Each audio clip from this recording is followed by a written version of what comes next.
wabarakatuh. Perkenalkan, nama saya Stianti Oli. Saya kelas A, jurusan Agroteknologi, Fakultas Pertanian, Universitas Negeri Gorontalo. Baik, di sini saya akan menjelaskan salah satu siklus dari metabolisme. Metabolisme dibagi menjadi dua, yaitu ada katabolisme dan anabolisme. Nah, hari ini kita akan membahas katabolisme.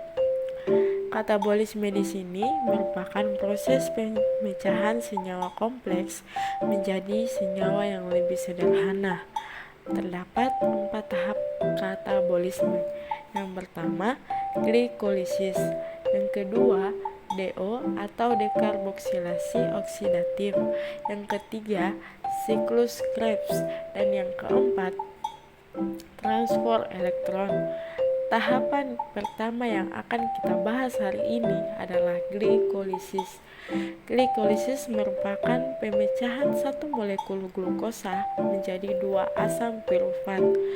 Glikolisis ini terjadi di sitosol atau sitoplasma, karena pada sitosol itu biasanya banyak terdapat senyawa atau bahan yang digunakan untuk proses glikolisis.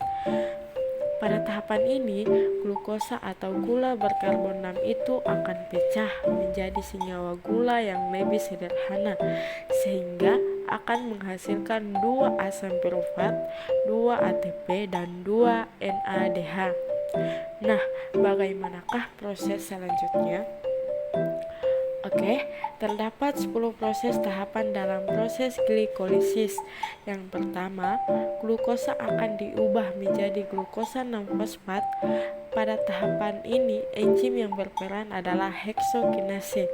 Enzim ini akan mentransfer gugus fosfat dari ATP ke glukosa, sehingga ATP akan menjadi ADP dan glukosa akan berubah menjadi glukosa 6-fosfat. Tahapan yang kedua, yaitu glukosa 6-fosfat akan diubah menjadi fruktosa 6-fosfat dengan bantuan enzim fosfoikoglomerase. Tahapan yang ketiga, fruktosa 6-fosfat diubah menjadi fruktosa 1,6 bifosfat. Enzim yang berperan pada tahapan ini adalah fosfofruktokinase. Enzim ini akan mentransfer gugus fosfat yang berasal dari ATP, sehingga ATP kehilangan satu gugus fosfat dan menjadi ADP. Pada tahapan yang keempat, enzim aldolase akan memecah fruktosa 1,6 bifosfat menjadi 2 buah gula dengan 3 karbon yang berbeda, yaitu dehidroksiasekton fosfat atau NHAP dan 3 fosfat gliseraldehid atau 3-PGAL. Pada tahapan kelima, terjadi perubahan antara DHAP atau dehidroksiaseton fosfat dengan 3-PGAL atau 3-fosfat gliseraldehida. Namun, perubahan ini tidak pernah mencapai titik keseimbangan, sehingga pada tahap selanjutnya yang akan digunakan adalah 3-PGAL atau 3-fosfat gliseraldehida. Nah, dari tahap 1 sampai ke 5 itu dinamakan tahap investasi energi, karena pada tahap ini terjadi pemakaian atau penggunaan 2 ATP. Kita masuk ke tahapan yang keenam, yaitu di mana 3-PGAL akan diubah menjadi 1,3 bifosfogliserol sebanyak 2 buah dengan bantuan enzim tioisofosfat dehidrogenase.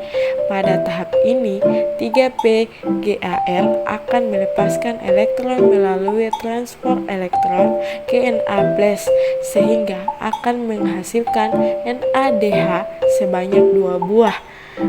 Tahap ketujuh, yaitu 1,3 bifosfogliserol akan diubah menjadi 3-fosfatgliserol. Pada tahap ini, 2 gugus fosfat akan berkaitan dengan 2 ADP, sehingga menghasilkan 2 ATP atau 2 energi. Enzim yang berperan dalam tahap ini adalah fosfoglyceruginase. Tahap yang ke-8, yaitu 3 fosfogliserol akan diubah menjadi 2 fosfogliserol dengan bantuan enzim fosfogliserumutase. Kemudian tahap ke-9, 2 fosfogliserol akan diubah menjadi fosfoenopirufat dengan dibantu enzim enolase. Pada tahap ini akan menghasilkan H2O. Pada tahap ke-10 atau tahap yang terakhir, fosfoenopirufat atau biasa disebut dengan PEP akan diubah menjadi 2 asam pirufat dengan bantuan enzim piruvakinase. Pada tahap ini terjadi pembentukan ATP sebanyak 2 buah sebab fosfat akan berkaitan dengan ADP. Jadi dari tahap ke-6 sampai tahap ke-10 terjadi pembentukan ATP sebanyak 4 buah, sehingga pada tahap ini dikenal dengan tahap penghasilan ATP atau energi.